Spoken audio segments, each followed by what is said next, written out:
Welcome back. As we look ahead to the coming week in Ferguson, Missouri, the funeral of Michael Brown will take place tomorrow. Reverend Al Sharpton, civil rights leader and host of MSNBC's Politics Nation, will deliver the eulogy at that service, and he joins me now. Welcome. Thank you. There has been a dramatic shift in the mood in Ferguson for the better, much calmer now. What can you say tomorrow to help that along? I think that what we can say is that we must turn this moment into a movement to really deal with the underlying issues of police accountability and what is and is not allowable by police and what citizens ought to be moving toward. I think that we need to deal with how we move towards solutions, how we deal with the whole aggressive policing of what is considered low-level crimes. And that goes from Ferguson to Staten Island, New York, to L.A. We see this occurring all over the country, and I think we need to move in that way. Otherwise, we will end up only repeating ourselves every incident. You and I talked a lot, though, Reverend, after the verdict in the Trayvon Martin case. You said that needs to be a moment. Many others said the same thing. We have also seen, as you alluded to, you led a march yesterday after another black man died in an incident involving police in New York City. Now you are going to be giving the eulogy for yet another funeral tomorrow. What's it going to take for that moment to change things, really? I think it's going to take legislation. Our demonstrations must lead to legislation. We need federal legislation, and we need the criminal justice system, which is why the federal government coming in is so important.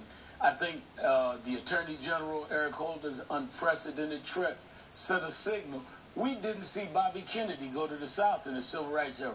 We saw a sitting Attorney General go to Ferguson, and I think that's historic. I think these moves will lead to real change. Our chants must lead to change, our demonstrations to legislation, and we'll get up there. But you must remember the Montgomery bus boycott started in 1955. We didn't get civil rights legislation until '64 Civil Rights Act.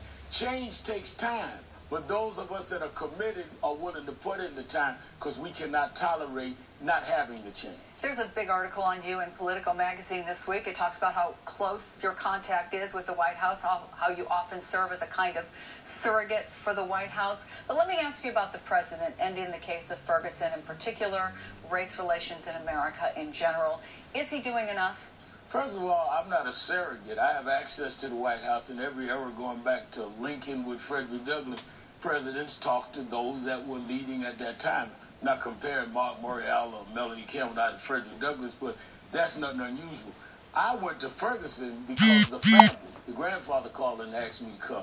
The White House called while I was there, talked to me, the head of the NAACP and others. So it's not a surrogate. It is a customary, traditional role. I think the president, by addressing it twice while he was on vacation, not a statement but coming out live, and yet not compromising the right of the family. Because where I was nervous, because I've been in this a while, I'm not a studio activist or someone in the ivory tower. I've been in this. For the president to go further, then it would be used in a legal context to say, oh, the president ordered the indictment, rather than letting a process go fairly, but the president governing and saying how we've got to deal, as I'm reading this morning, he's saying we're going to deal with the military equipment and expenditures on citizens.